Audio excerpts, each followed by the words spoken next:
What's up, Big Nation? This is David Labby coming to you on June 5th, 2017. It's Monday Fun Day. So, yesterday I made a couple of videos introducing, telling you guys what the last 13 weeks have been for me and how my journey has evolved with my weight loss. For those of you just chiming in, I used to be 408 pounds. I'm now down to 289. I'm creating new goals. So I have my ultimate goal, which is to drop down to 250 pounds.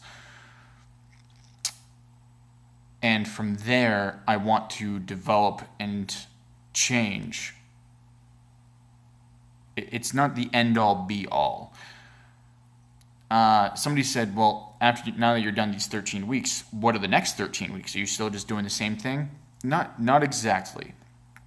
I am continuing with keto, but I'm increasing my protein intake and also increasing the weight of my sets for my exercises. I'm now introducing more weightlifting into my routines because I was more focused on one, functionality, but also weight loss. So I wanted more of a cardio aspect beforehand, as well as building more muscle fibers in order to burn more fat, because muscle does burn more caloric intake than fat does. But remember, calories are not.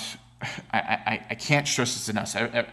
Stress this enough. I'm starting to slur my words. Every time that I mention calories, it just really knocks me in the head going, a calorie is just, if you understand science, chemistry, physics, calories are the amount of energy that it takes to heat up a certain unit of water, right? Biochemically, right? It's how much energy it is to heat up that unit. I'm not an expert on this at all, but I'm a geek, So I have studied it, and I went to college.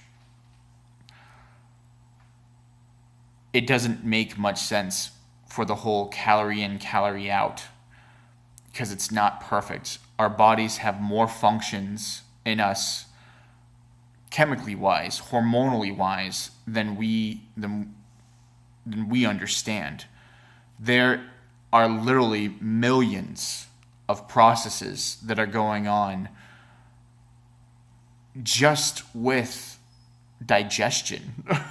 So it can be simplified, but everything that we ingest, right, fuels our body and the needs of our body, our organs, our brain, our muscles, our skin. Our skin is an organ just like everything else. I'm not here to educate you on, and make everything really nerdy about this. I enjoy it because I enjoy science, but let's just move forward. What are my next phases? What is the next thing that I'm trying to accomplish? I want to build more muscle, more athleticism, more functional fitness. I really want to get into the functional fitness aspect, as well as developing muscles that are safe. So I don't know if you heard the term of glass brick men, right? Let me explain this. Tim Ferriss talks about it in his podcast with Charles Poliquin, and also there was this other strength trainer that they talked about. But when you build muscle really, really fast, especially if you're on steroids, but if you're building muscle really fast and you're not stretching, you're not developing the functionality of that muscle as well, it's very easy to tear those muscles. Very easy. So let's say you go to jump off the back of a truck and you land on the ground, it's easy enough to sprain your ankle, tear your Achilles tendon, hurt your knee, tear an ACL, hurt the car. It causes your tendons to be so tight that it's easy for them to tear, right? Developing functionality with your muscles, one, develops better muscle fiber, and two, because there's technically two ways that muscles develop. One is where you just swell up the muscle cell and it fills with fluid and nutrients, and that's a temporary muscle. And then the other one is where you develop it to the point where it splits, where it does get bigger, but you're developing it where it splits and becomes multiple muscle fibers. That is longer term muscle. That's what I want to do. This isn't going to be majorly fast gains, although I am going to try and see what's possible. So I've taken my measurements. I'll update you guys on what my measurements are for my biceps, chest, and thighs, because those are, and my calves. So I think I might also do my forearms, just to see, because as you can see, my watch is so much looser now, right? So this was a Christmas gift for my wife.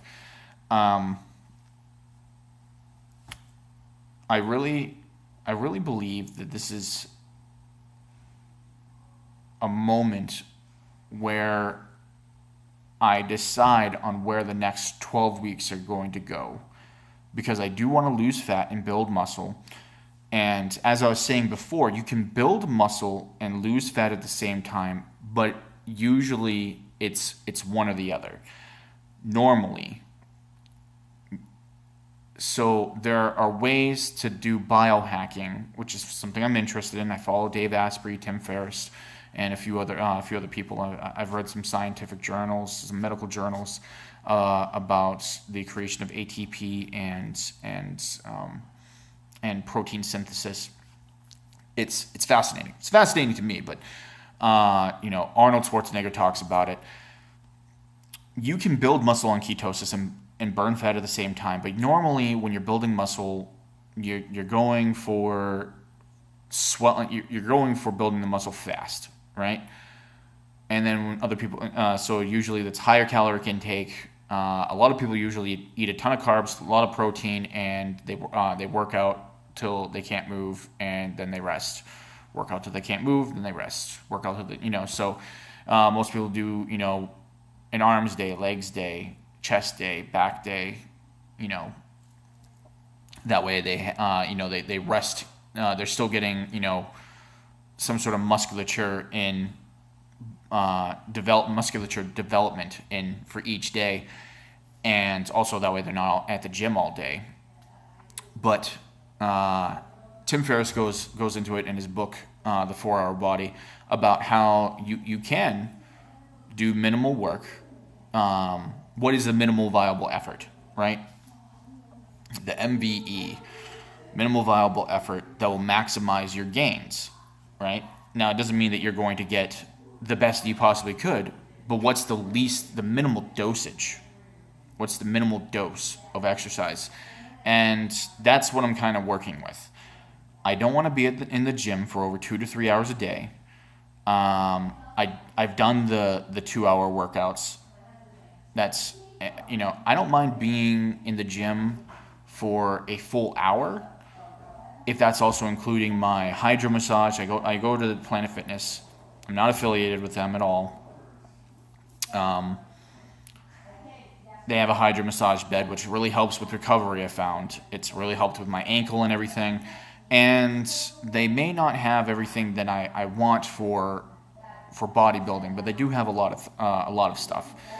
And I don't want to be there all day. So I will get into this for 1 second. The best way to develop your muscles is time under tension. Time under tension. You want to be King Tut, right? So it's not about how many reps you do. It's about the timing that you have under the tension, especially the negatives.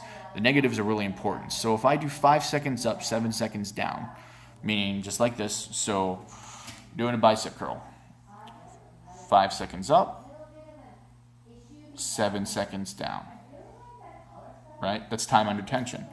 Now, obviously, that wasn't 5 to 7 seconds, but you really want to do your count. You really want to get your count in. And doing it slowly, doing the whole 1 Mississippi, 2 Mississippi. You don't exactly have to do it exactly like that.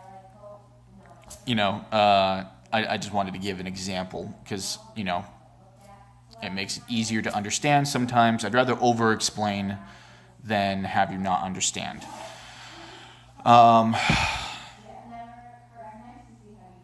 So I'm just working on building myself right now, doing the best that I can, and that's what I'm going to be pushing forward to, is building muscle, burning fat, and seeing where I can take this in the next 3 months. So 13 more weeks. I'm adding, so for my diet, I'm adding more things. So this week is peanut butter. I'm allowed to have peanut butter. I'm still doing intermittent fasting at times. Sometimes I'm going to be doing a full day of fasting. I'm planning on probably doing 1 full day of fasting a week, and